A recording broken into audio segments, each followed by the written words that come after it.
আজকে আমি আপনাদের বানিয়ে দেখাচ্ছি চিকেন কোরমা। আপনারা অনেক রকমভাবেই চিকেন বানিয়েছেন, তবে এইভাবে একবার বানিয়ে দেখবেন, খেতে দুর্দান্ত হবে। প্রথমেই আমি তেলের মধ্যে দিয়ে দিয়েছি গোটা গরম মশলা, ধুয়ে পরিষ্কার করে নেওয়া চিকেন। আমি এই তেলের মধ্যেই 4টে বড় সাইজের পেঁয়াজকে বেরেস্তা করে তুলে নিয়েছি। খুব ভালো করে তেলের সঙ্গে চিকেন 5 মিনিট মিডিয়াম ফ্লেমে ভেজে নিচ্ছি। 5 মিনিট পর দিয়ে দেব 1 চামচ আদা রসুন বাটা, আবারও খুব ভালো করে ভেজে নিয়েছি। এখন এর মধ্যে দিয়ে দিচ্ছি গুঁড়ো মশলা, যেমন লঙ্কার গুঁড়ো, ধনের গুঁড়ো, জিরে গুঁড়ো, চিকেনের মশলা, গরম মশলা, একটা বড় সাইজের টমেটো, 4-5টা কাজু ও কাঠবাদাম, 4টে, 2 চামচ নারকেল একসাথে মিক্সচারে আমি পেস্ট করে রেখেছিলাম, সেই পেস্ট দিয়ে দিলাম। মিডিয়াম ফ্লেমে 2 থেকে 3 মিনিট কষিয়ে নিচ্ছি।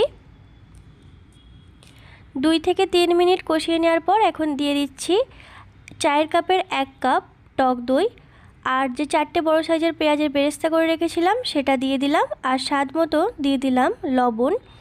লো ফ্লেমে কষিয়ে নিচ্ছি যতক্ষণ না উপরে তেল ছেড়ে আসছে। উপর থেকে তেল ছেড়ে আসার পর দিয়ে দিচ্ছি পরিমাণ মতো জল দিয়ে একবার ফুটিয়ে নিলে রেডি চিকেন কোরমা।